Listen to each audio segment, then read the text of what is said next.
नूह अलैहिस्सलाम का पूरा वाक़या बताता हूँ। हज़रत नूह अलैहिस्सलाम का वाक़या, नबूवत से पहले का दौर और कौम का हाल। हज़रत नूह अलैहिस्सलाम को अल्लाह ने बहुत पुराने ज़माने में आदम अलैहिस्सलाम के बाद की पीढ़ियों में भेजा था।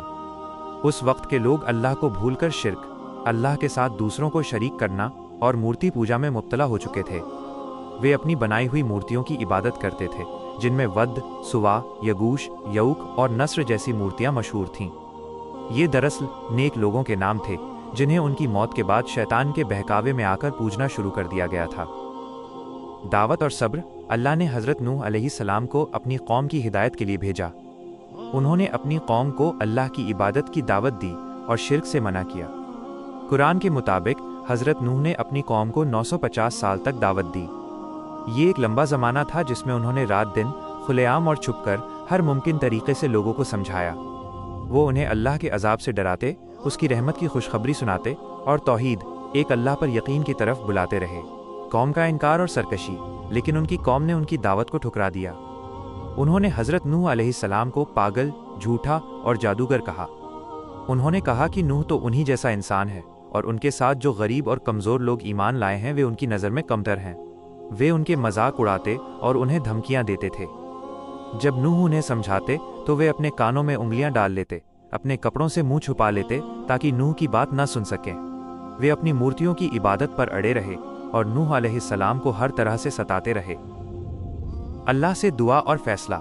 जब 950 साल की दावत के बावजूद चंद लोगों के अलावा किसी ने ईमान नहीं लाया और कौम की सरकशी हद से बढ़ गई, तो हज़रत नूह अलैहिस्सलाम ने अल्लाह से दुआ की कि इस जालिम कौम को हलाक कर दिया जाए। अल्लाह ने उनकी दुआ कबूल की और उन्हें एक कश्ती, नाव जहाज़ बनाने का हुक्म दिया। कश्ती की तामीर, निर्माण। अल्लाह के हुक्म पर हज़रत नूह अलैहिस्सलाम ने कश्ती बनाना शुरू किया। ये काम उन्होंने वीरान जगह पर, जहाँ पानी का कोई नामो निशान नहीं था, किया। उनकी कौम के लोग ये देखकर उनका मजाक उड़ाते थे। वे कहते, ऐ नूह, पहले तुम नबी थे, अब बढ़ई बन गए हो, रेगिस्तान में कश्ती बना रहे हो। लेकिन नूह अलैहिस्सलाम सब्र से अपना काम करते रहे, क्योंकि उन्हें अल्लाह के हुक्म पर पूरा यकीन था। ये कश्ती बहुत बड़ी थी, जिसमें इंसानों, जानवरों और परिंदों के लिए जगह बनाई गई थी। तूफान, अल तूफान। जब कश्ती मुकम्मल हो गई तो अल्लाह ने हज़रत नूह अलैहिस्सलाम को हुक्म दिया कि हर किस्म के जानवरों के एक जोड़ा, नर और मादा, को कश्ती में सवार कर लें। अपने अहलो अयाल, परिवार को सवार कर लें, सिवाय उन लोगों के जिनके बारे में अल्लाह का फैसला पहले ही हो चुका था, जैसे कि उनकी अपनी एक बीवी और एक बेटा कनान, जो ईमान नहीं लाए थे। उन ईमान वालों को सवार कर लें जो उन पर ईमान लाए थे। इनकी तादाद बहुत कम थी। इसके बाद ज़मीन से पानी के चश्मे फूट पड़े और आसमान से मूसलाधार बारिश शुरू हो गई। ये बारिश इतनी ज़बरदस्त थी कि कुछ ही देर में पूरी ज़मीन पानी में डूबने लगी। हज़रत नूह अलैहिस्सलाम का एक बेटा कनान, जो ईमान नहीं लाया था, वो भी इस तूफान में डूबने लगा।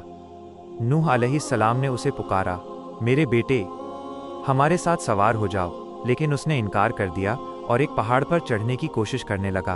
अल्लाह के हुक्म से वो भी पानी में डूब गया। उसने इनकार कर दिया और एक पहाड़ पर चढ़ने की कोशिश करने लगा। अल्लाह के हुक्म से वो भी पानी में डूब गया। तूफान का थमना और कश्ती का ठहरना। तूफान ने सब कुछ तबाह कर दिया।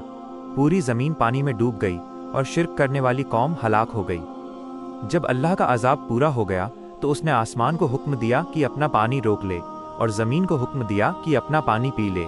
पानी कम होने लगा और कश्ती जुदी पहाड़ पर जाकर ठहर गई, जो कि आज के तुर्की या इराक के इलाके में बताया जाता है। नई जिंदगी की शुरुआत। कश्ती में सवार लोग जुदी पहाड़ पर उतर गए। उन्होंने अल्लाह का शुक्र अदा किया और एक नई पाक साफ जिंदगी की शुरुआत की। अल्लाह ने उन्हें बरकत दी और उनकी नस्लें फैली। आज दुनिया में जितने भी इंसान हैं, वे सब हज़रत नूह अलैहिस्सलाम की नस्ल से ही हैं। सबक, तौहीद की अहमियत। ये वाक़या तौहीद की दावत और शिर्क से बचने की अहमियत को बताता है। अल्लाह की ताकत। ये दिखाता है कि अल्लाह कितना कुदरत वाला है और अपने हुक्म को कैसे पूरा करता है। अंबिया का सब्र। नूह अलैहिस्सलाम का 950 साल का सब्र और इस्तकामत एक बहुत बड़ी मिसाल है। अजाब की हकीकत। अल्लाह के अजाब से बचने के लिए ईमान लाना और नेक अमल करना ज़रूरी है। परिवार में इम्तिहान। ये भी दिखाता है कि कभी कभी अपनों में भी ईमान का इम्तिहान आता है, जैसे नूह अलैहिस्सलाम का बेटा ईमान नहीं लाया था। ये हज़रत नूह अलैहिस्सलाम का पूरा वाक़या है, जो इंसानों के लिए हर दौर में हिदायत और इबरत का ज़रिया है।